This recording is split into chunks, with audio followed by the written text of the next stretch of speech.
തെയ്യം പോലെ തന്നെ തീയാട്ടും എനിക്ക് പ്രിയപ്പെട്ടതാണ്.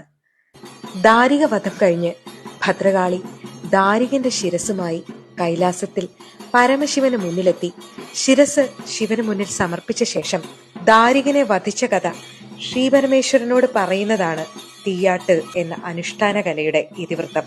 അരിപ്പൊടിയും കരിപ്പൊടിയും മഞ്ഞൾപ്പൊടിയുമൊക്കെ ചേർത്ത് രൗദ്രരൂപിണിയായ ഭദ്രകാളിയുടെ അഷ്ടബാഹുക്കളോടുകൂടിയ രൂപം കളം വരയ്ക്കുന്നതോടെ തീയാട്ടിന്റെ പ്രധാന ചടങ്ങുകൾ ആരംഭിക്കുകയായി. കഥകളിക്ക് കേളികൊട്ടെന്ന പോലെ സന്ധ്യാനേരത്ത് തീയാട്ടുണ്ടെന്നറിയിക്കാനായി ഒരു കൊട്ടുണ്ട്. പിന്നെയാണ് അഷ്ടമംഗല്യവുമായി ഭഗവതിയെ ശ്രീകോവിലിൽ നിന്ന് കളത്തിലേക്ക് എതിരേൽക്കുന്ന ചടങ്ങ്. കളം പൂജയ്ക്ക് ശേഷം ഭഗവതിയെ സ്തുതിച്ചുകൊണ്ടുള്ള പാട്ടുകൾ പാടുന്നു. പിന്നീട് കളത്തിൽ നിന്ന് ദേവീ ചൈതന്യം തന്റെ ശരീരത്തിലേക്ക് ആവാഹിച്ച് തീയാട്ടുണ്ണി ഭദ്രകാളിയുടെ വേഷമണിയുന്നു. പരമശിവനായി നിലവിളക്കിനെ സങ്കല്പിച്ചുകൊണ്ട് തീയാട്ടുണ്ണി ഭദ്രകാളിയായി ഉറഞ്ഞാടുന്നു.